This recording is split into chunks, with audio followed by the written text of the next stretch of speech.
Hello everyone, I'm LevUnknown. And I'm Wogglawooh. And we're finally back after quite a while. We've been very busy working on our next game, among other things. So if you want to learn more about that game once we release any information about it, you should probably subscribe if you haven't already.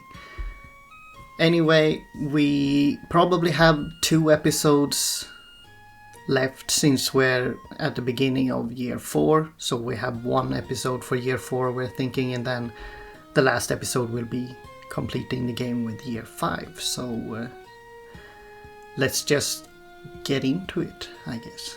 Yeah, and as a little recap, almost everyone dislikes us. A lot of minuses, I see. And not very high numbers on those who like us. Nefru likes us.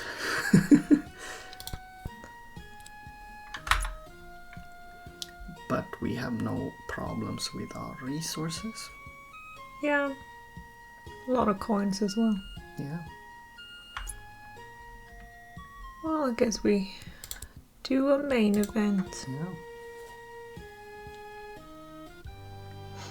Swordlake, we have something we need you to look into. Do tell. There is a young woman that was brought to this state just now. She does not know who she is or how she ended up in Mistwinter Bay. It would seem she has a case of memory loss. How unfortunate. Can she recall anything at all? She claims that she was running away from a strange man chasing her around town. She's trying her best to hide from him now. That sounds a bit odd. Is there any chance that the man knows who she is? Perhaps, but why would she be running away from him if he was not a bad person? Bring in the woman and let me talk to her. Am I supposed to be her too? Yeah, because she talks a lot. Hello. Hello there. I hear you've lost your memory. It would appear so. I can't remember anything other than what's happened today. You don't know your own name? No, I have no idea what it could be. I'm not even sure if I have a family. That is quite troublesome. Rest assured we will do everything we can to help you. Thank you so much, Sovereign, but how are you going to do that exactly? I suppose I'll have to start off by asking you some questions. Number 1. Ask what she has been doing today. What have you been doing today? Just tell me anything you can remember. I remember waking up in a strange house. My head really hurt, and next to me in bed was a man I've never seen before. He was still sleeping, so I took my chances to escape. Why is her mouth not moving? I don't know. It's something. It doesn't register her as a speaker at all for some reason. Okay, just for your information, I've actually never played this event properly. Well, I can guarantee you she has been speaking before when I played it. I wandered the streets for a while trying to remember anything, but that's when I realized I had no memories at all. It's like a blank slate in my mind. A few hours passed and suddenly the man I had woken up next to came looking for me. I told him to leave me alone, but he grabbed my arm trying to drag me with him. Eventually I managed to chase him off and spoke to a guard about everything. They kindly took me here. No matter how I look at it, I really think we should bring in the man and ask him what he knows. Chances are that he really knows you. But he could also be a creep trying to take advantage of me. What if he poisoned me to get rid of my memories? Then he will have to answer for his crimes. Don't worry, we will get to the bottom of this. After a while, the man is brought into the throne room for questioning. I'm glad you're finally here. I had to bring you in for questioning because this young lady has been accusing you of harassing her. My apologies, Sovereign. I never thought things would turn out this way. My name is Sten, and this is my wife, Bella.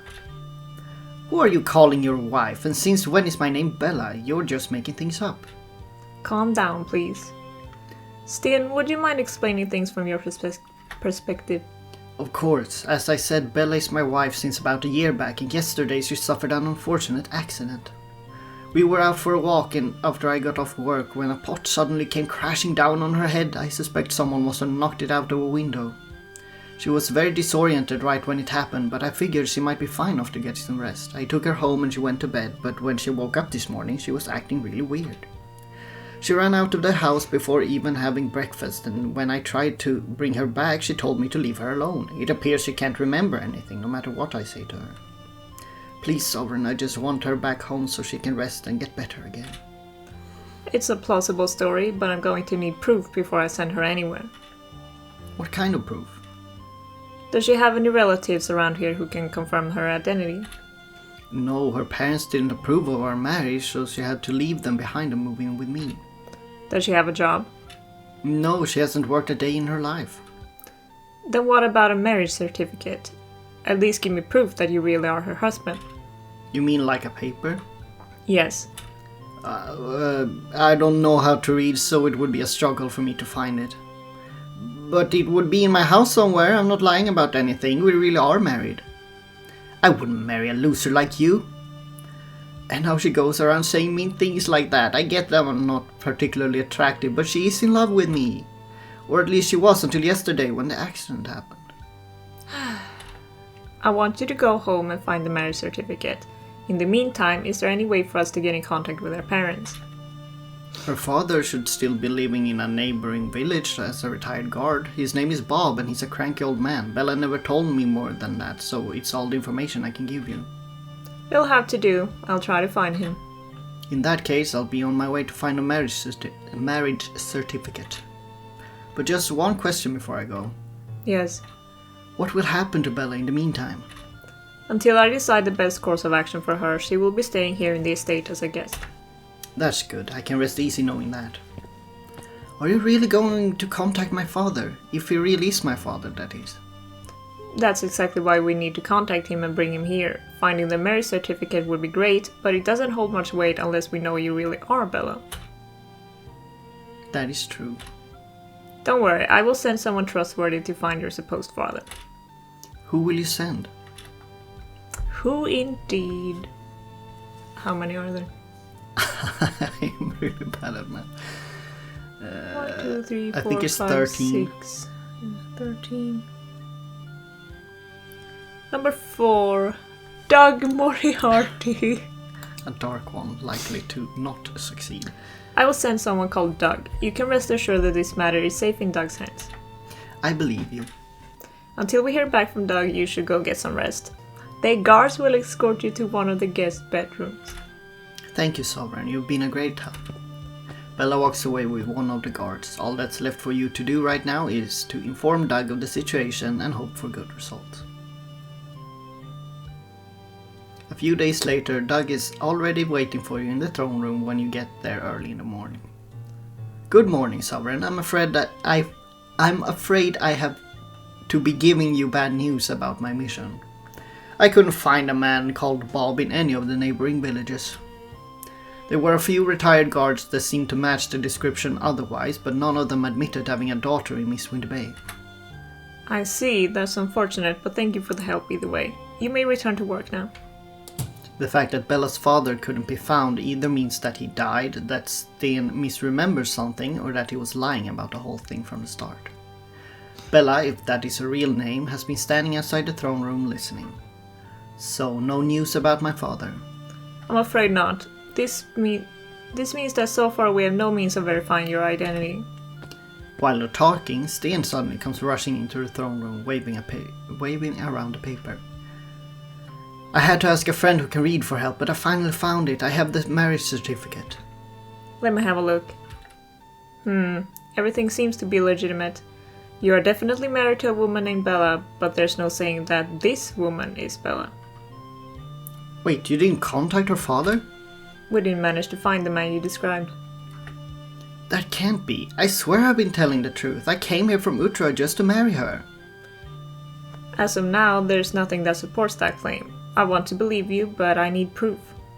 Unless you can provide me with something concrete to prove that she is Bella, I might just terminate the marriage altogether.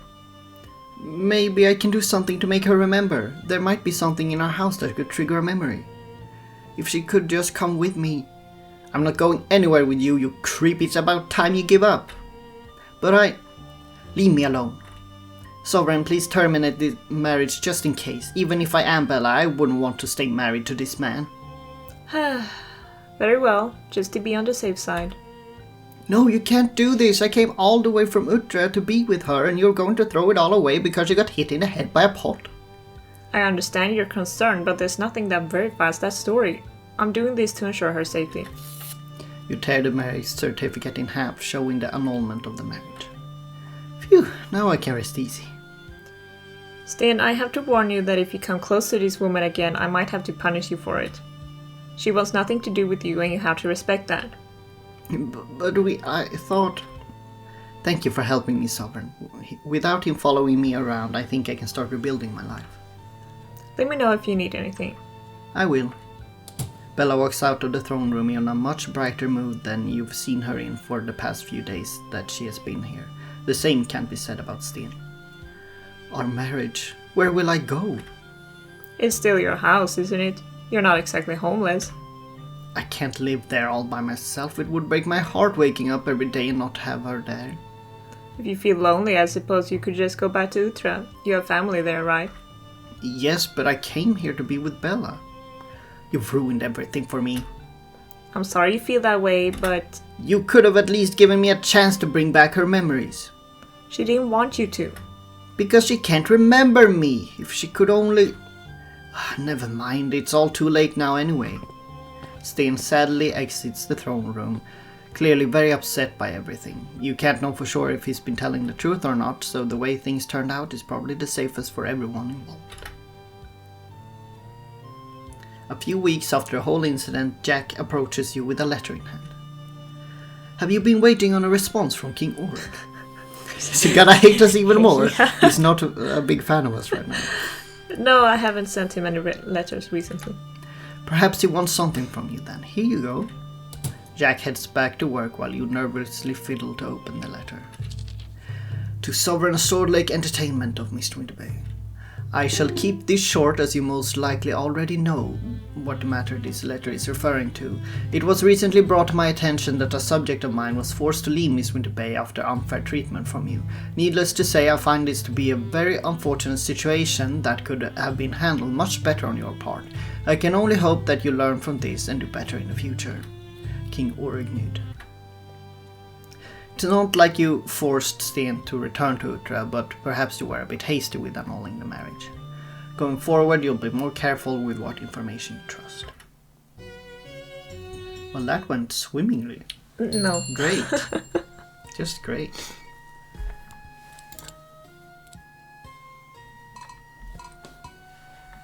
Yeah, we still have a few buildings left to build. Not that many. 1, 2, 3, 4. Yeah.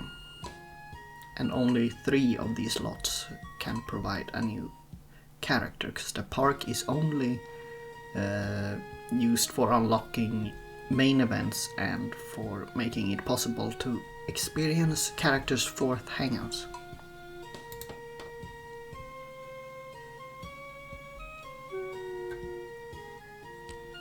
That's good. What barracks with Celia Queen, the guard captain. And now people like us a little bit better.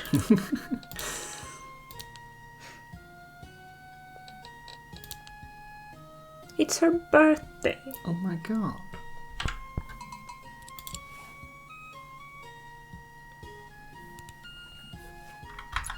And we have a new level of the guard presence too, if we would want to level that one up. Because yeah, increasing the guard level means that it's less likely that we have random stabbings in the street and things like that. But having high guard presence also means that there's a higher risk of corruption-based events. Usually with the nobles being suspicious, doing things that they shouldn't be doing. Yeah, we have a lot of a lot of coins. It's Ophelia's birthday as well. Wow, she can get a gift. But I was gonna give one to Oreg.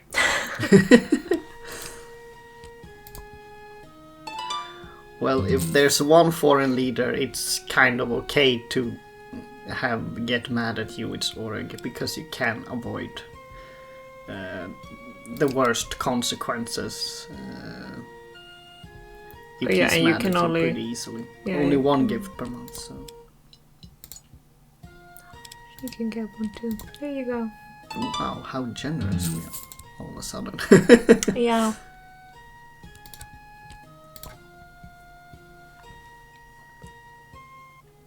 On the street. Late in the afternoon, you're on your way to a meeting with Jack down by the bay. Jack has already been there for a while, looking at the site where you plan to build some storage huts for equipment for your ship. You pass streets rather quickly, not really paying attention to what's going on. There are a few people around now anyway, so there isn't a lot to look at. That makes the presence of a guard and a worried-looking civilian all the more noticeable. Wait, is this a high guard presence? Yes. Yeah, so this one showed up just because we increased the guard presence to high. You want to be the guard or the man? I can be the guard. Fork it up! 75 right now! That's the entire day's worth of profit. I want it for dinner tonight. Not my problem. Please, sir, you can't keep doing this. I'm losing money this month because of you. 75 or else. Have I run into extortion in progress? Sovereign, thank Averil. This guard is trying to... Make sure that all citizens are safe, as is my duty. No, you're actively trying to... Make sure that no one gets hurt. What's going on here? Nothing. I'm just talking to a friend of mine. It's nothing worthy of a sovereign's attention. So you didn't just threaten him to keep silent just now? No, of course not. I would never do that. I take my commitment to the people's safety very seriously, and I would go against that if I even pretended to threaten someone, which I haven't. And you didn't demand money from him earlier? I don't know what you think you saw or heard, but I assure you that is no problem. It's just some banter between two friends, right, pal? Right. Ha. You see, Sovereign, there's nothing to worry about here. You should move on with your important business and not waste your precious time on friendly banter. Considering both men's suspicious behavior, what you saw and heard, as well as the general air around them, it's clear to you that the guard is abusing his power for money. If you order the civilian to speak up, he will likely give you the full story, or you might be bailed. Be able. Great spelling. You might be bailed. But you might be able to make the guard trip up if you question him. Still, if you want to save time, you could just fire the guard on the spot. His crime is evident already. Of course, there are other alternatives as well that may not go down as well with the people. You just have to make a decision and see where it leads. Or we randomize and see where it leads. Number one. Order the civilian to speak up. Are we actually doing something nice for us? Mr. Trader, I know that you're scared, but now's the time to speak up. I promise that this guard and anyone else involved will be properly punished for this extortion. Huh? Be quiet and let the trader speak. Well, it's as you suspect, my liege. This boy has been demanding money from me for ages. When I don't comply, he breaks my stall or punches me. I have a bruise from the other week to prove it. The man raises his shirt a bit, revealing a shrinking bruise on his abdomen. Lies! You could have gotten that from anything! The story is a lot more compelling when you take your previous conversation into account. The worst part is that he isn't the only one who does it, I think, and as far as I've heard by whispers from my neighbors, I'm not the only victim either. You mean that more guards are in on this? As far as I can tell, yes, there are at least 20 of them. That's a lot. Too many to make this story believable, right? You're not getting out of this. Dang it. Can you name the other guards who are involved? I think so. Then give a list of the names to Sophia at the estate. She will make sure that they get fired immediately. But I will make sure to tell you, Mr. Former Guard, that you are fired right now. You and all the other guards also had to return everything you have stolen from civilians. I will give you time to collect the funds, but everything will have to be returned within 6 months. Otherwise, you will face very serious consequences. What a jerk. He can't even be bothered to confirm that he understands. But I certainly understand that what you have done for me and other residents are great services. We don't have to be scared or poor any longer. I'm sure that others agree it's great to have a sovereign who has people's backs. I'm just making things right again. Men like him shouldn't be guards. Both of us know that, but some sovereigns might have looked the other way for personal gain. And we might have. Yeah, the odds were pretty high that way. I don't want to leave you without anything, though. Here, it isn't much, but it's all I can spare. What with the savings I lost due to that jerk. I can't take that if you need it. It's fine, just take it. Are you sure? We I don't insist. need it, we have thousands of coins. Okay then, thank you. I should head to the estate now and give the list of names. To Sophia, was it? Yes. Then I get going. Thanks, Sovereign, you're a hero. Wow, for We once did we are here. something good! Did the guard presence go down because of that, or? No. It didn't. Because sometimes when you fire guards, it actually decreases the guard presence.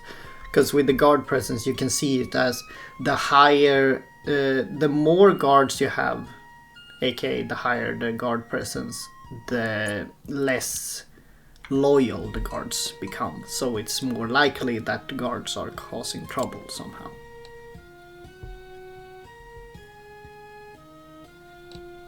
$10,000 food exactly. How nice.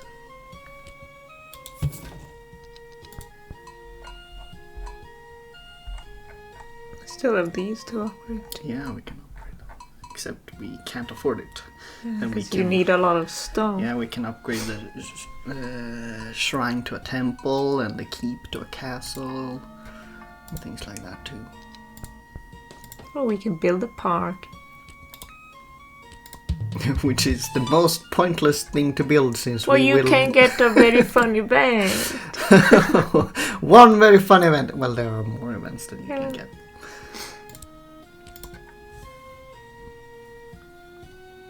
On the street again.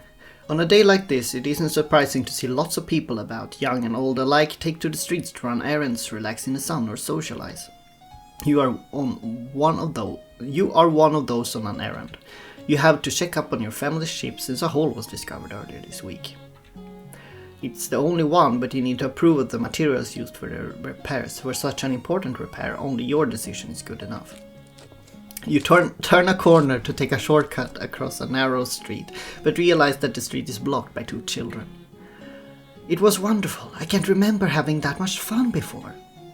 Their dancing is really different from any other type of dance I've ever seen, much more graceful and precise, as if they invented dancing. I learned a lot just from watching them, but they taught me a few moves as well. It was really difficult and they said I'm never going to be an expert, but we still had fun. They taught me how to sing too. Even though they said I'm an average singer, they were kind enough to give me some pointers. Not that I even got close to their tunes though. They're almost as good as Italians, I imagine at least. What is it, Georgie? Are you jealous that I got to meet fairies that are nice to me? Well, I assume they're the same ones you met, but still. Little crybaby Georgie's so jealous that he cries. Ellie,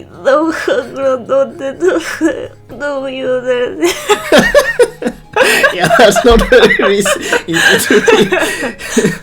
Ah, you sound so funny, Georgie. I can't understand a word you're saying. Hey, that isn't how you're supposed to treat a friend. Laughing at someone else's predicament is very rude. I figured you would say something eventually. It would have been very creepy of you to just stand and watch for so long without saying anything. Well, that is true. But the important thing here isn't my behavior, it's yours. Why are you laughing at your friend? Because he sounds so funny when he talks. Go on, Georgie, tell the sovereign what happened to you and why you talk so weird now.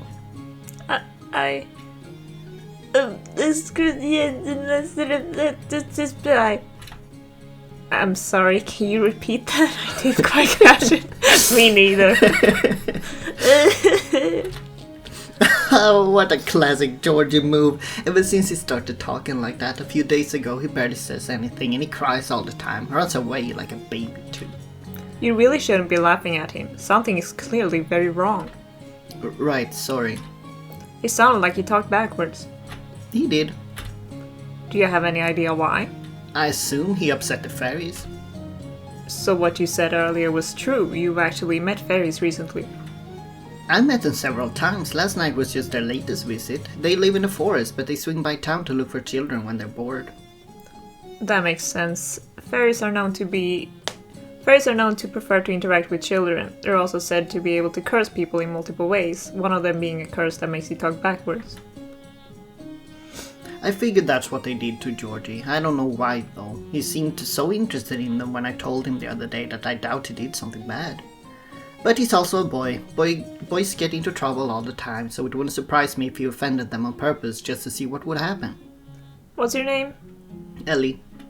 You seem to know a lot about these fairies, Ellie. Any chance that you know how to reverse the curse so that Georgie can talk normally again? I don't know of any curse. Curse? Or did I say cure? He probably said cure. Yeah, he did say cure. Yeah. I don't know what I mean cure. But I can ask the fairies about it tonight. I'm not convinced that it's safe for you to be interacting with them after what happened with Georgie. That was just Georgie. I'm different. I can talk to them without any problem, so you don't need to worry about me. A lot of options in this one. I think it's one. Yeah, I think you said that several times. Let Ellie talk to the fairies. I suppose the only way to find a cure would be by asking the fairies about it. We have to be very careful when you interact with them. Be polite, try not to offend them in any way, and ask in a very careful manner. Don't make it seem like they did anything wrong or they might get mad. You seem to know a lot about fairies. I heard many stories about them when I was a child. Like most children, I wanted to meet some as well. But unlike many other children, I heard good and bad stories, so I knew better than to let my guard down around them. Not that I've ever met a fairy. I like to think that they're usually nice, but I understand that I have to be careful. They're obviously not too kind when they cursed Georgie. I'll talk to them tonight, respectfully and carefully, so you can get an answer tomorrow morning. Does that sound good? That sounds great. Thank you for your help, Ellie. Despite how annoying Georgie is and how funny it is to hear him talk backwards, he is my friend and I feel bad for him. I'll help for his sake. I'll see you tomorrow morning then. The following morning, you've left your schedule open as you wait for Ellie to arrive. Since the hour is still early, you have yet to start worrying about her. Even so, you let out a sigh of relief when Ellie walks in. There you are, Ellie. It's nice to see you're safe and sound. I was very, very careful when I talked to the fairies, so there were no problems. Did they tell you how to break the curse? They said it's a very easy curse to break, since it's an easy curse to cast, too. I didn't mention Georgie, so they just gave a general answer about how they usually cast it on those who have offended them, but not too badly. They can break the curse whenever they want, but in order to do that, they want an apology. That's problematic, considering that Georgie can't talk properly. Oh, they don't want a sorry or anything like that. They said that the proper way to apologize is by leaving a bouquet of flowers sprinkled with Foss crystal dust for them. Foss crystal dust? Why would they need that? It was something about making their fairy dust that they use for curses and spells more potent or something like that. I don't remember the details, I was too sleepy. So that's all Georgie has to do? Leave a bouquet of flowers sprinkled with Foss crystal dust on his windowsill and they'll remove the curse? It seems that way to me at least. Since you've interacted with them before, I'll take your word for it. But you should be wary around them from now on. Probably stay away from them completely.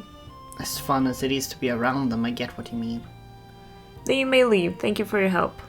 No problem. I hope it helps Georgie. Jack, Sophia, can you come over here for a moment? So, the girl that was just here found a cure for her friend Georgie that had been cursed by fairies so that he talks backwards. No need to repeat yourself, kiddo. We heard what's needed for the apology. Will you get it for me then? Of course. We can arrange the most beautiful bouquet of flowers in no time. It is the Foss crystal dust that is more problematic. Foss crystal itself is rare and dust even more so, since it means someone must have crushed the crystal in some way to get it. Thankfully, I know where to find some at a cheap price. For free, actually, since I'm owed a favor. We just have to wait until it gets here, so that should be sometime next month. We will inform the boy Georgie about our plan as well, so he knows that he will get help soon. Thank you. Now I can wait for next month without any worries. Wow, we're actually doing something nice! Oh my god.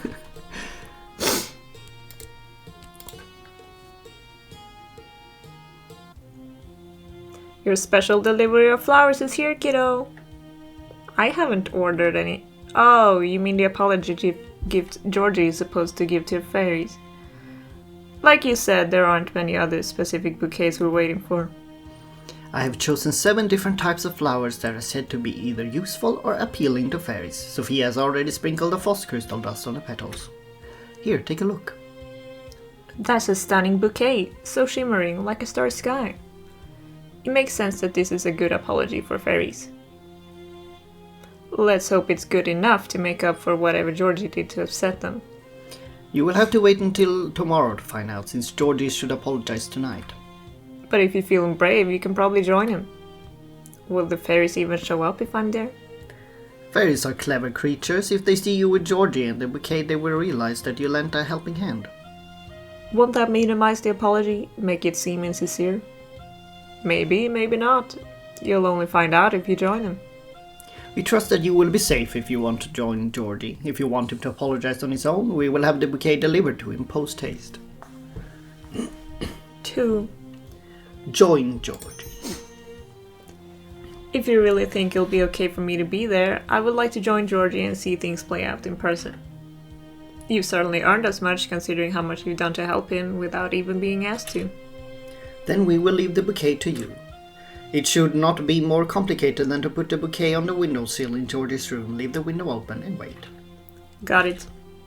We'll see you tomorrow morning then. As night falls, you are let into the house Georgie lives in with his mother, Louise, and Father Bruce in the middle of town. All 3 are aware of the aid you've given so far, but are understandably surprised by your presence. Excuse me.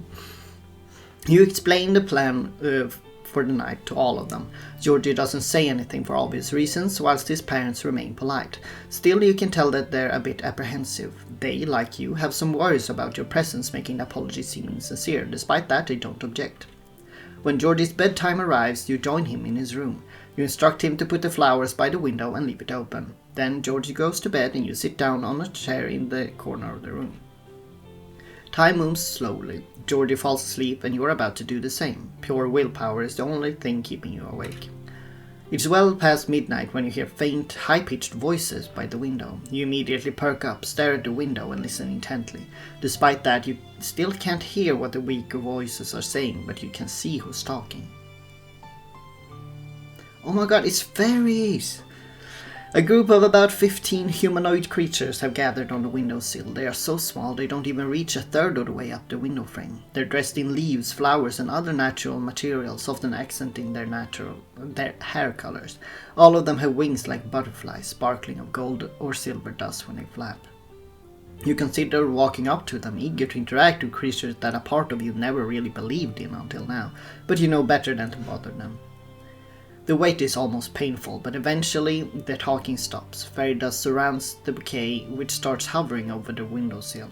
A large part of the group flies away with it. Only 2 fairies, one male, one female, remain. They fly into the room, heading towards the bed, but stop halfway there. You feel their tiny eyes staring at you.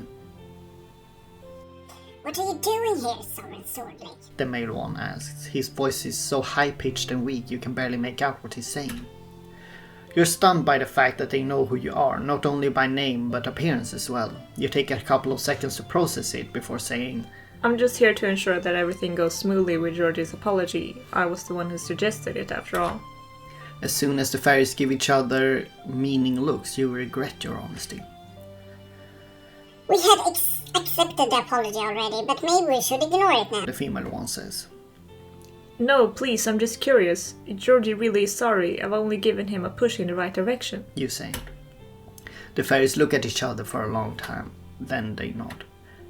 You're lucky that you were so cute as a child, or we wouldn't have accepted this intrusion. Just keep quiet now. The female one says. You bite your lip as the fairies continue towards the bed.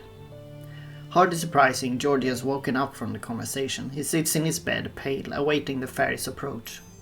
The fairies stretch their hands out towards Georgie and blow in their palms. Multicolored fairy dust shoots out in a cloud that engulfs Georgie. He coughs a bit, but doesn't look hurt once the dust settles. Are you sorry for chasing us around and trying to scare us off with salt, Georgie? The male fairy asks. Georgie hesitates for a while before saying, I'm really, really sorry. You flinch at his speech, but don't make a sound. The fairies look at each other and nod. Never do anything like that again, or you'll get a taste of the real fairy curse. You don't want that. The female one says. Then they turn to you. Do you want anything for this? They ask in unison. Neither sound particularly grateful or excited, but it's hard to tell with the high-pitched voices. You consider your options. A reward does feel tempting, but you're not sure if you deserve one. Even if you do, it might be a trick question. Yeah, let's see, do we get something or not? 1. We want a reward. Give us a reward. I would like a reward. I'm the one who orchestrated the entire thing, after all. You say. And you also have a bloated ego for someone so ugly. The female one says. The male one adds. Demanding things instead of helping for the sake of helping is a very poor look. When we fly across town on our way back home, we'll let out fairy dust that will seep into people's dreams. They'll have nightmares about you that will make you seem just as greedy as you are. The female one says. The male one laughs. You know better than to argue with them. The fairies give Georgie one last look before flying out through the window, disappearing into the night. As soon as they've left, Georgie starts crying. Tears of joy, I hope. When Georgie has calmed down and the two of you have told his parents what happened, it's time for you to head back to the estate. Louise takes Georgie back to her room, whilst Bruce follows you to the door. We can't thank you enough for this. You really didn't have to do anything, let alone without us even asking for help first. We appreciate it so very much, he says. Here, it isn't a lot, but it's what we can spare as thanks. We can't let you go home empty-handed. And no, I won't accept that you turn it down. We have to be allowed to show our appreciation somehow, Bruce says as he puts 50 coins in your palm. Well, at least someone gives me a reward. Thank you. You say as you pocket the coins. Make sure that Georgie stays out of trouble in the future and that he keeps his window closed. I don't think we have to tell him that, since he'll do it on his own after this fright. I'll tell him though, Bruce says. He bows deeply and you give him a nod. Then you head back home for a few hours of sleep. Wow, that went well, minus the nightmares. Yeah, minus 20 for everyone. Like we might be... No, it's probably a ways off to getting a negative reputation one. But we got one for Yamilet, right? And then she moved out. Oh, yeah. Yeah, because we didn't want to fight her. No, more like we randomized. Yeah, we randomized it, so yeah. We didn't fight her.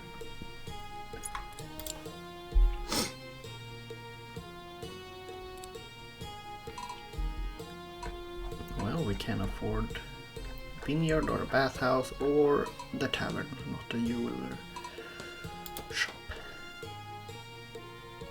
A vineyard or bathhouse. Who despises the most? You can sort by class.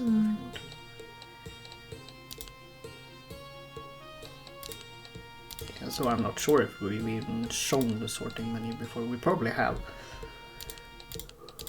But sometimes it's nice to be able to sort.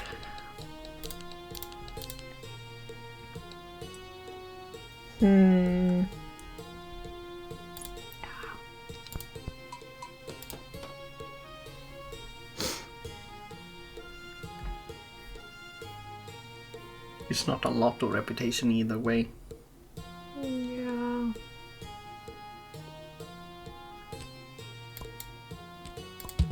The vineyard with the Roccariero. Gaining some extra food. Well, at least our people won't starve, I assume. How much food do we have compared to the population? Yeah, we're it's fine. very much in the green. And a bunch stored up too. Hello, Sovereign, remember me? Kibi, the traveling traveler. I do remember you, yes, you have a face that's hard to forget. I have returned from my last travels, have rested a bunch, and am now ready to go to a new place. This time I want to make the long trip to a Chait. Since it's so far away, I will have to ask for 100 coins for the boat ride. Okay. You don't even randomize, you just say you want to give him. Final random. Damn it! No, you won't give him anything. Don't support his lunacy. Sorry, but I will have to decline this time. What a shame. But there is no need to get upset about it. I'm sure I'll be able to get to a treat another way.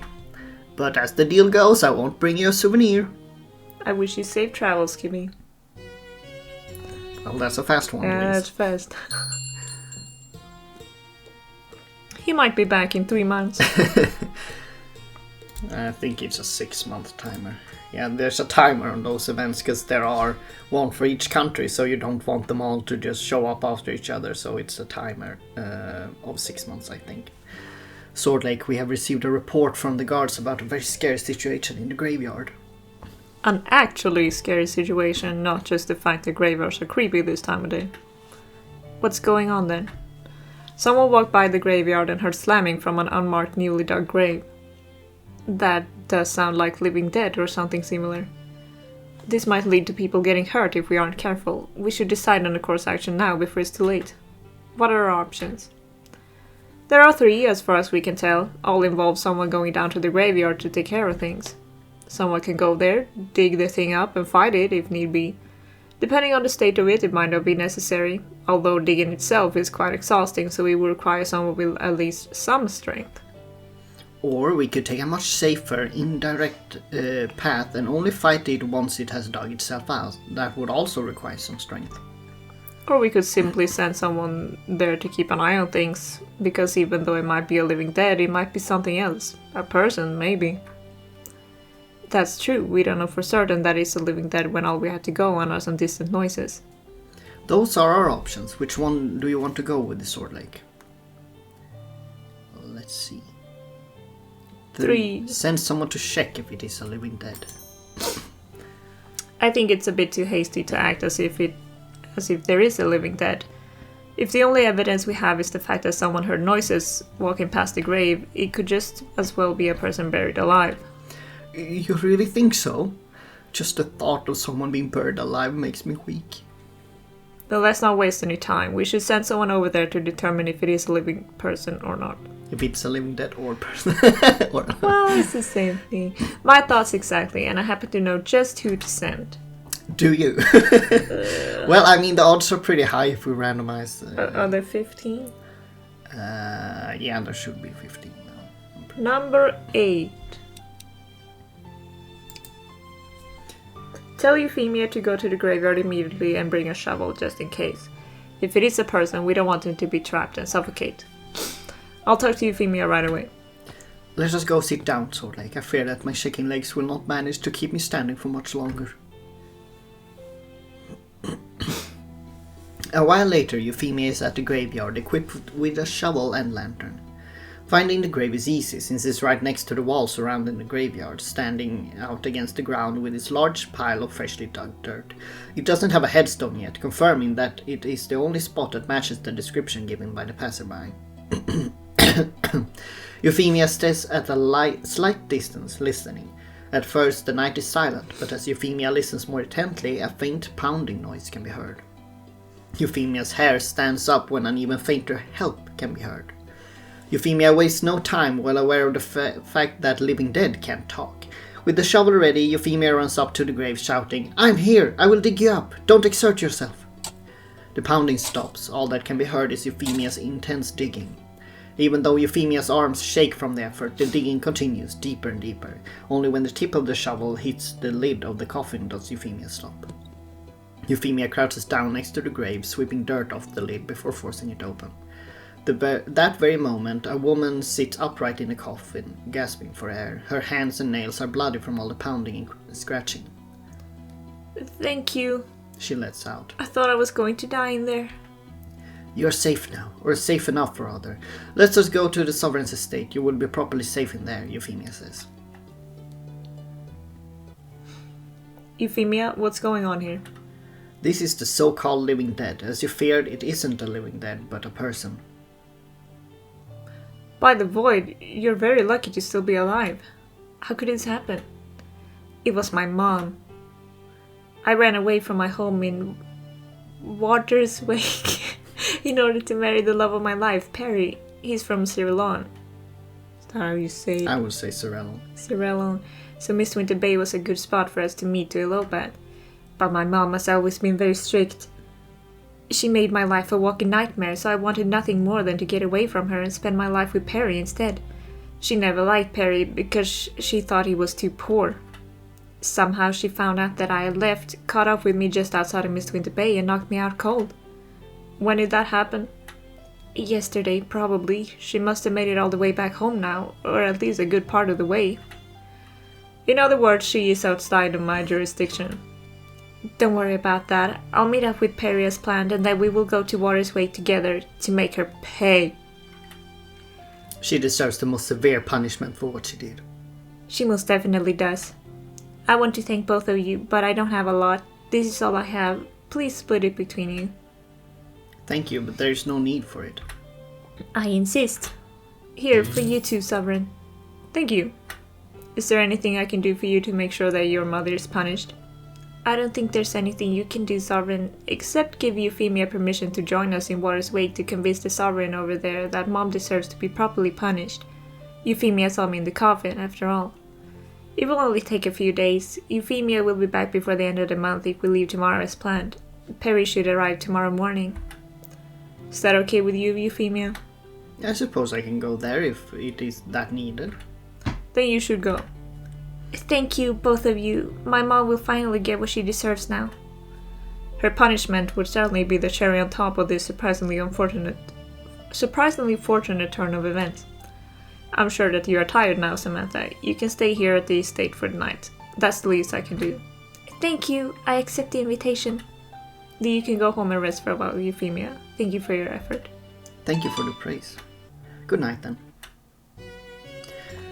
Well, we've had surprisingly lucky and nice conclusions to the past few events, and we've earned coins in basically all of them too, which is not too shabby. Yeah, we do have that. Yeah, and the Scorian stick. Yeah, because the thing with the previous event, I think if Ervan had still been alive, they would have been banned from going on this quest, I think. Isn't it that they were they're sick or something, so they can't do it. Oh yeah, eaten by Dorm. Wait, when was that? Like super early? Early summer. Early summer. Yeah, they've been gone for a long time.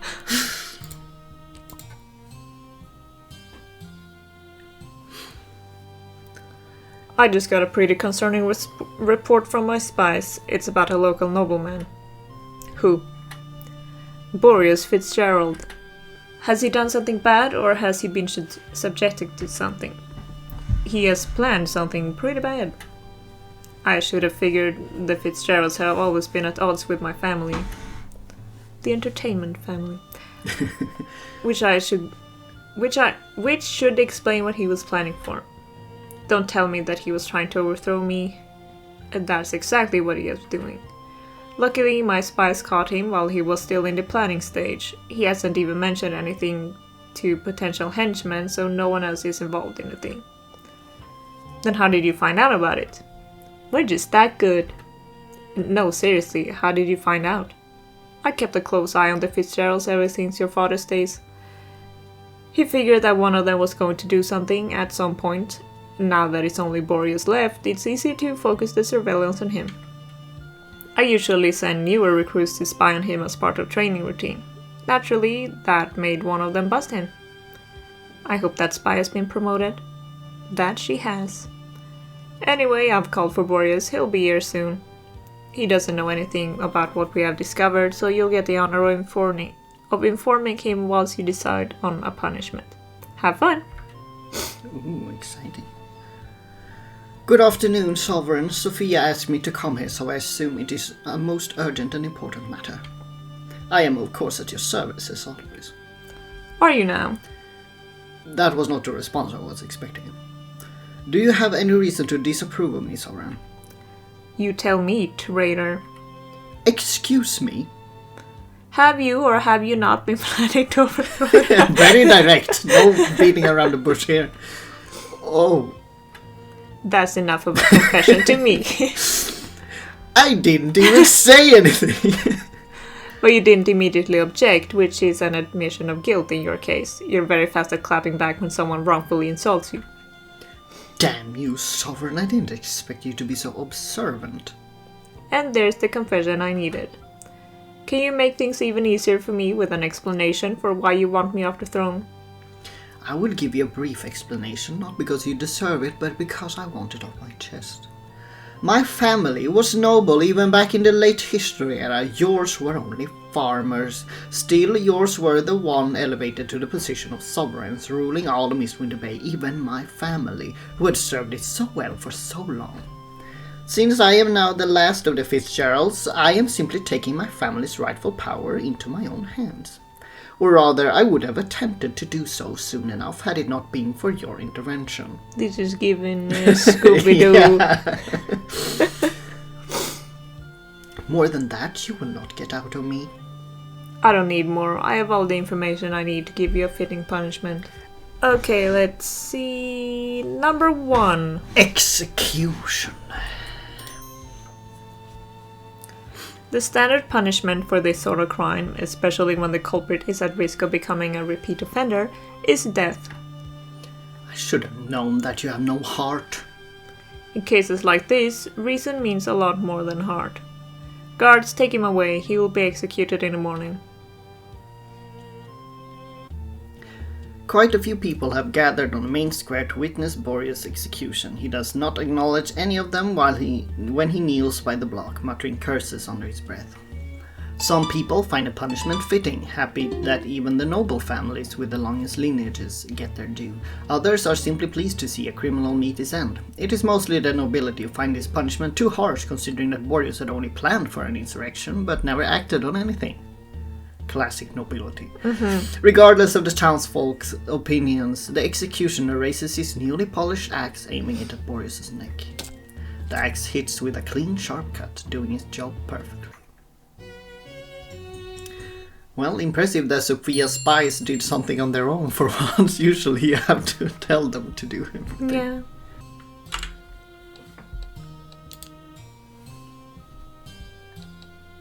The reputation basically looks the same as I remembered it looking, so... Yeah. But it was only 5 reputation, I think. So they lost what they gained from Rockham moving in, I think. Yeah.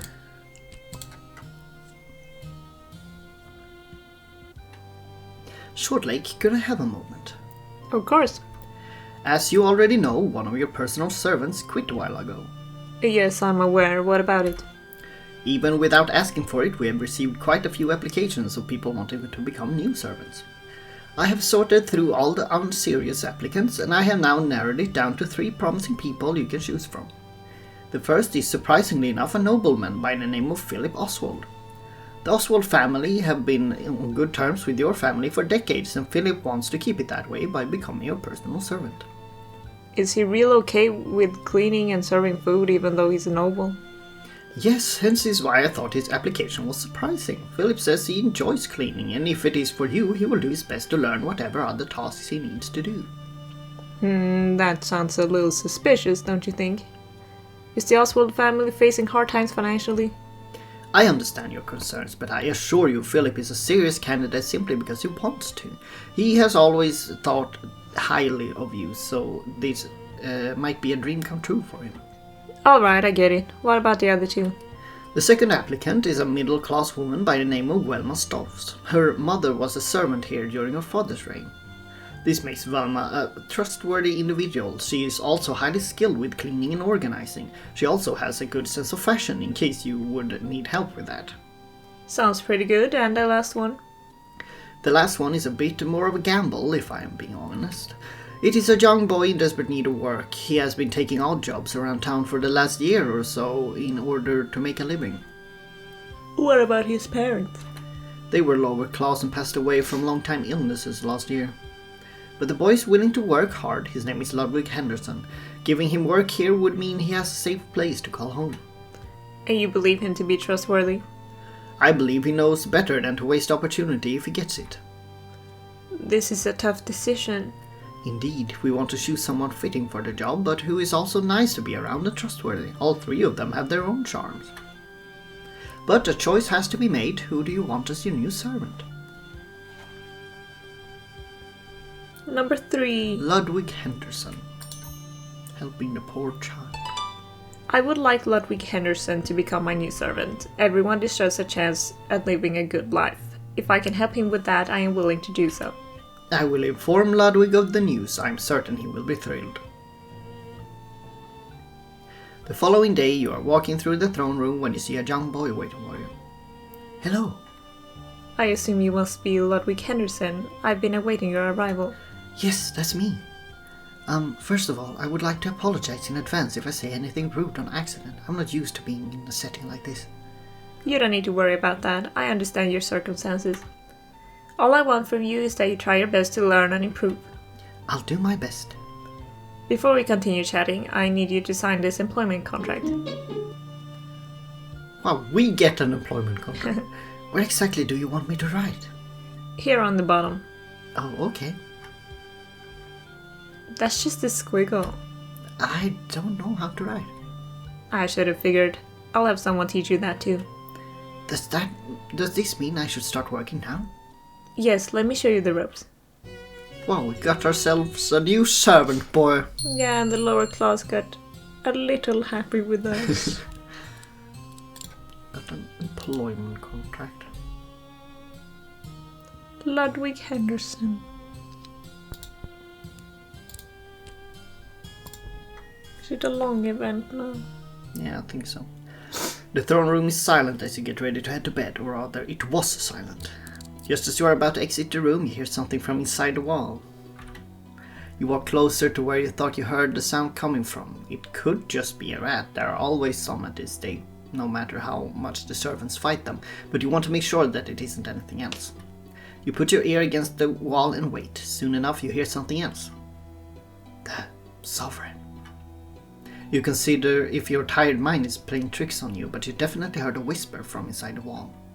Hello?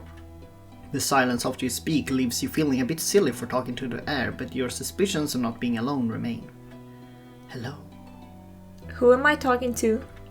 No one in particular. Why are you in the wall? This is where I've always been. Alright, never mind who you are. What are you? Nothing in particular. You're a difficult one, aren't you? No, not at all. Don't fear us. We wish you no harm. There are more of you? A few. Can you come out of the wall so I can talk to you? I cannot leave, nor do I want to. Why not? This is my home. I would like to inform you that you are in my home right now and I never gave you permission to be here. Sovereign, we have been here much longer than you, even since before your father ruled Mistwinter Bay. Who gave you permission to live in the walls?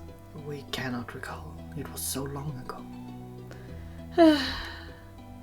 Are you upset with us? I know I'm not supposed to talk to you, but I've always wanted to. How can you even be alive in there? Have you been sneaking out and stealing food from the kitchen? No, we would never steal from you, Sovereign. We eat the rats and bugs that enter these walls. Our goal is to keep you safe. Safe from what? Rats and bugs that they eat. Do you really live in my walls just to keep me safe from rats and bugs? Sovereigns don't tend to like those things. We're doing you a favor in exchange for living here. I've still seen rats and bugs around even in the throne room. They don't come from the walls because we have dealt with them in here. That doesn't change the fact that the problem persists, not to mention that you've been here for decades without anyone knowing. You've probably heard every conversation that has taken place in this room. Not every conversation. Sometimes I sleep. I don't hear much when I sleep. That's not a good defense. Is there a hole you can see out of too? No, I don't see. Only hear.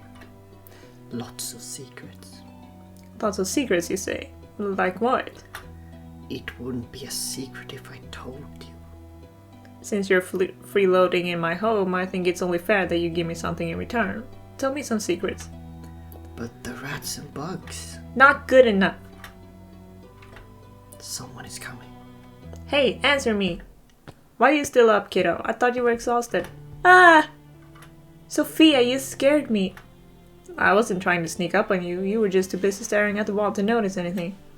Speaking of which, why are you staring at the wall in the first place? Anything fun over there that I haven't noticed before? I was just... Just what? Nothing. You can continue with whatever you were doing. I'm going to stay here a bit longer. With the wall? I can't exactly put it somewhere else, so yes. Alright then. Sophia leaves with a slightly skeptical look on her face. While you don't want to worry her, getting to the bottom of the wall inhabitant's secret is important. She's gone now, so you can speak. I know. I heard her steps disappear. I considered ratting you out just now, but I'm willing to give you a chance to earn your spot in the wall. Tell me the secrets you know and I might let you stay in the wall. And if I don't? I'll tear down the wall and drag you out of there. I thought you were a nice person. I'm saying that's what happen if you don't agree. If you help me out, I'll be nice, since we both benefit from each other. But the rats and bugs... I already told you that's good enough when I still have to deal with them. This is not a decision I can make alone. Must speak to the others. Give me an answer tomorrow night then. I will try. You can hear the faintest sound of something moving inside the wall, indicating that whatever was there has now left. For the first time ever, you really, truly feel like you are all alone in here. You will have to wait until tomorrow to see what the wall's answer will be, and whether or not the throne room will undergo an unplanned renovation. The following evening, you anxiously wait for Jack and Sophia to leave so that you can talk to the wall again. You don't want them around for much longer, fearing that the wall won't answer you if they stay. I'm glad we all agree on this solution. I suppose we're done here then? Yeah, you're finally free to enjoy your evening. Likewise. Are you not leaving? Aren't you? I am not in a hurry to go anywhere. You want us to leave first? If you want to, I'm not forcing you. You want more alone time with the wall? Actually, yes, I do. What are you two talking about? Yesterday evening I found Swordlake staring at the wall in here, acting strange. Mind explaining what you're up to, kiddo? I would rather not, in case they decide to ignore me. Who are they? Is there someone in the wall? A person in the wall? What a horrifying thought. Don't be so loud, they can hear you. Now you're the one being loud. Alright, let's all calm down for a second. Last night I discovered that there is something living in the walls here. They claim to be harmless, which I can neither confirm nor deny. Either way, they want to know everything that has happened around. They claim to know everything that has happened around here for at least the past few decades, so I figure they might know something useful. They did say they know some secrets. People living in the walls? No need to look so distraught, old man. Worse things have happened. What are you planning on doing about these wall people? I don't like the thought of them being here, but as you say, they might know a thing or two. The least we can do is listen to them before anything else. Please get rid of them. Jack, they can hear you. If you really want to get rid of them and perhaps figure out what they are, you could try tearing down the wall. But only if we have the resources to build it back up again, of course. We can't leave the throne room without a wall. On second thought, when I consider it more thoroughly, perhaps it would be wise to investigate these wall people before angering them. They claim to be harmless, but who knows if that is actually true. Also, if they can hear everything, they wouldn't know if you're trying to get rid of them. And they would know all of your secrets too. So, how do we go about this, kiddo? I feel like this will go very badly. Let's just pop down a little save. Number 3. Tear down the wall and get rid of them. No! The more I think about it, the more creepy it gets that there is something living here without my permission or knowledge. I say we tear down the wall and see what we're dealing with and scare them off for good. A bold choice. What if they retaliate? They can clearly hear us talking about it, so there will be lots of time to prepare before we... Let's tear it down right now. Right this instant? Tell all the guards and any servants who are still awake to get something to hit the wall with. We're going to rebuild it later anyway. As you wish. Jack was down for it. Yeah, he's like, okay. Jack and Sophia gather everyone they can find and tell them to start breaking one of the walls in the throne room, specifically the one where you first heard a voice. You also help tear down the wall that has stood here untouched for years. Little by little, the sturdy wall starts crumbling and cracking. Finally, a large piece of wall comes loose, revealing a space barely wide enough for someone to stand in. It confirms your suspicion that there really was a person here last night. The wall seems to be hollowed out even more further in. You tell the smallest servants to investigate. She's hesitant but eventually agrees, climbs into the wall and moves towards the hollowed out section. It's very narrow and I can barely move, she says. It also smells very bad in here. Her complaints continue and you follow her voice to keep track of where she's headed. I think I see a light, she suddenly exclaims. A few minutes later she emerges in the kitchen, more specifically in the pantry. She's covered in dust and other types of dirt that you don't want to know more about. Were there any other paths in there? You ask. The servant shakes her head, explaining, I'm honestly not sure, it was too dark for me to see anything. Given how things look at the moment, it is likely that the people in the walls already escaped through the pantry while everyone was distracted with breaking the wall in the throne room. It frustrates you that they got away, but it's also a relief that you got rid of them. That was the goal from the start. I suppose this solves the issue for now. I hope so. I'm not too sure about this. Whoever you spoke to said they knew secrets, didn't they? That means they also know your secrets, like I said earlier. If they're out on the streets now, chances are those secrets will come to light. I doubt they would try to do that. They're probably too scared. Not to mention the fact that no one will believe them. They've been living in the walls for who knows how long. They will look or act like regular people. If they even are people in the first place, they might be some creature we never heard of before. I hope you're right. I will at least sleep soundly tonight, now that I know I'm actually alone. Aren't you forgetting something? What?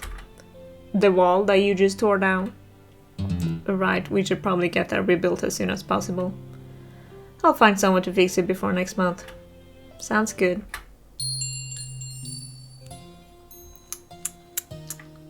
It's not good. It is not good.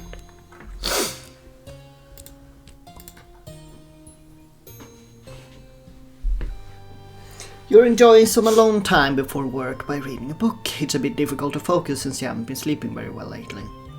The past few weeks you've been hearing scratching noises almost everywhere. The walls, the floor, the ceiling. It's as if there are tons of rats hiding just inches away from you at all times. Your reading session gets interrupted when an actual rat runs across the floor with a high-pitched squeak. You quickly pull up your feet and watch the rat disappear into another room. So I wasn't imagining things after all. Jack, Sophia, I just had a rat running around my living quarters. You're not the only one, kiddo. I was woken up by one crawling under my bed. And I had one that tried to jump at me when I opened my closet. Not only that, but I saw several scurrying down the hallway when I walked over here. Why are there so many of them? You get interrupted by a scream from the dining hall, followed by what sounds like a pot falling over. Why is there a rat in the dining hall? Seems like they're spreading even further. It can't be because of the things in the wall, can it? It's been about a month since we last heard of them. Have we made a great mistake by making them leave? They did say they took care of rats and bugs, but surely there cannot be this many rats around here naturally. None of that matters now that they're already gone. What matters is how we deal with the ever-growing number of rats. Where are they coming from? Is there some kind of source? My first guess would be the basement. It's where rats usually like to hang out. Has anyone actually checked the basement? I certainly have not. Neither have I, and at this point I sure don't want to. Whoever goes down there should come prepared either with lots of poison or a weapon of some sort. Considering how many rats we've seen up here, there might be a swarm of them down in the basement. It might actually be dangerous to go there. First of all, let's decide the most basic thing, the approach. Should we use poison or should we physically fight the rats? Poison would take longer to work, but killing every rat with a weapon could prove difficult. Number 1. Poison the rats. Poison feels like a safer option. It's bound to get most of them eventually. Who do you think should poison the rats? I don't know, man. Number 12. Then go from the back. 1, 2, 3, 4, 5, 6. Yeah, it is Faye. Send Faye. And hopefully it will work. You got it. Yeah, let's hope. You watch cautiously as Faye walks down the stairs to the basement. Faye didn't come empty-handed, but brought a vial full of poisonous gas. It's not deadly enough to kill a human, but it should work wonders for the vermin. The basement is dark, but it's definitely not silent. The sound of rats is constant, they are everywhere. Faye gets ready with the vial, takes a deep breath, and eventually throws the vial on the ground, letting out an invisible cloud of lethal gas. It only takes a few seconds for it to spread throughout the basement. Soon enough, pained screams can be heard as the rats breathe in the gas. Faye hurries back upstairs to where you are waiting, giving you a nod to show that it has been done. All that is left to do now is wait for the gas to reach them all. How long do you think it will take before it's safe to go down there? A day or two. It should be enough to kill all the rats in the basement and also for the gas to disappear completely. It may not be lethal to humans, but it still isn't good to inhale. I understand. Thank you for the help, Faye. You're free to go. That seems to have gone well. Yes, as long as we deal with the ones that have escaped up here, our rat problem should be over. Hopefully some regular traps will be enough for that. We will have a look in a few days to see if the basement is cleared. 2 days and many traps later, you finally dare to send a guard down to check the state of the basement. He returns with light steps. I'm happy to report that all the rats are dead. Wonderful! Exactly what I wanted to hear. That being said, I also have some less fortunate news. There seems to have been many more rats than we expected, and they are quite literally piled up down there. Where should we dispose of the bodies? That's a good question. It feels like a waste to just toss them all out of there if there are that many of them. Oh, I have an idea. Jack, Sophia, do you think it would be possible to turn the rat fur into coats? I suppose it could be possible, yes.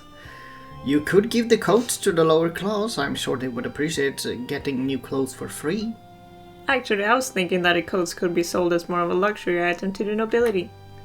Do you think they would appreciate a coat made from rat fur? I, for one, would not. The coat is well made. I don't see why they wouldn't appreciate it. Besides, the fur wouldn't be enough to make coats for the entirety of the lower class anyway. I'm sure our lower class citizens will still appreciate the gesture. Please, there's no need to argue about it. Yes, of course. Which one do you prefer, Swordlake? I think both options are quite disgusting. Number 2. Sell them as luxury clothes to the nobility. I think we should sell them to the nobility. It doesn't have to be super pricey though, since it's made out of rat fur. A good choice. I think they will be quite pleased, he says sarcastically. Since it was your idea, I say you can use the money for whatever you like. I'm just relieved that the rat problem is over now. There are no more people in the walls either. Just peace. I could not have said it better myself. Well, It went better than expected. It went better than it could have gone. Faye really saved us there. Yeah. 1 out of like 4 or 5 people could have done it. We have a lot of money.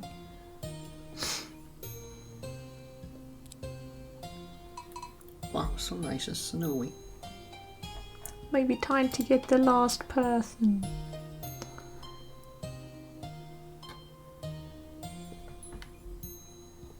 Yeah. Who do we want? Is the question. You're gonna get a cheap engagement ring. We are not getting engaged. We haven't hung out with like anyone. Build the bridge too.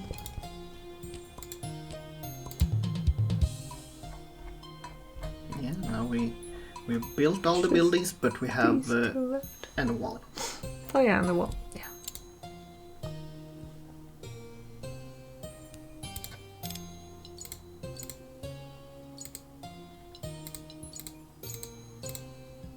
Have we hung out with like anyone? We hung out with Cecil and MD.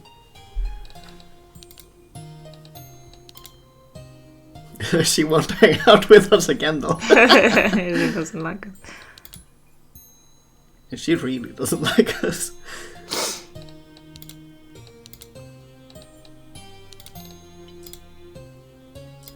Oh, Celia really likes us. Because she recently moved in. Yeah.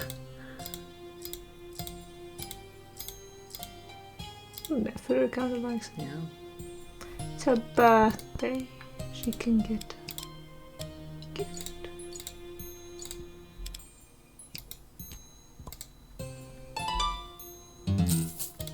Look at that. Now she knows us.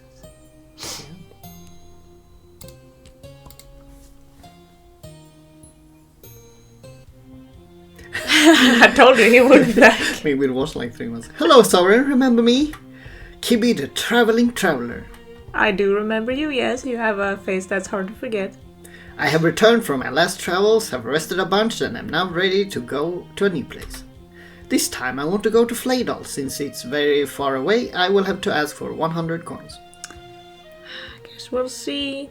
Number 2! And we got a stick before we know he's just a fraud. Sorry, but I will have to decline this time. What a shame. But there is no need to get upset about it. I'm sure I'll be able to get to Flaydal another way. But as the deal goes, I won't bring you a souvenir. I wish you safe travels, Kibby. Well, that was also very fast. Yeah. The year is almost over. Yeah. I just received news of some very shady individuals claiming to be working in our master's name. As far as I and any other well-educated Avalaris can tell, that is a lie. How would they be working at Averill's name? They claim that they have found an entrance to Averill's paradise. They offer tickets to those who want to enter after death. Each ticket costs between 25 and 50 coins, depending on the level of luxury one wants to spend eternity in. That sounds like obvious fraud to me. I concur. Unfortunately, some of the less educated townspeople seem to have fallen for this scheme. They are such faithful Avalaris that they believe every word coming out of the mouth of someone claiming to be a priest working for our master. So they aren't even actual priests? That is hard to determine, but either scenario would not surprise me. I believe that it would be a good idea for you to head into town and talk to them in person. Perhaps they will realize the errors of their way.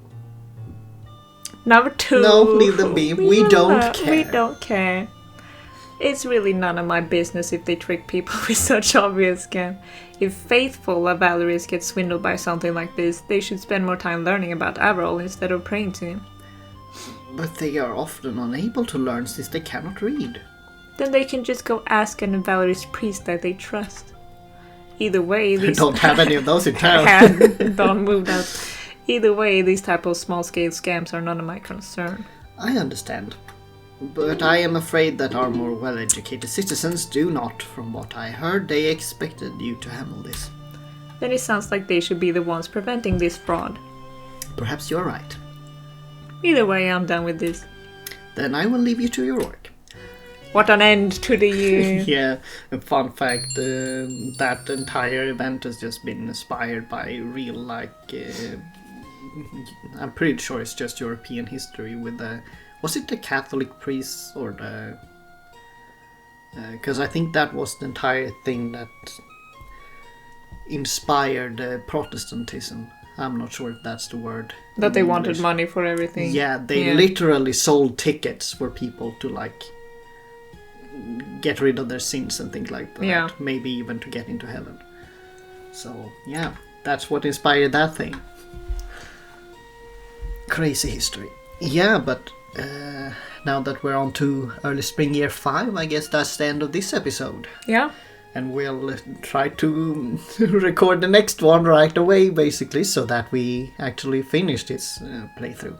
So thank you for sticking with us this far. I know there's not many people watching this long, but thank you for tuning in, and we'll see you in the next episode. Yeah. Bye-bye. Bye-bye.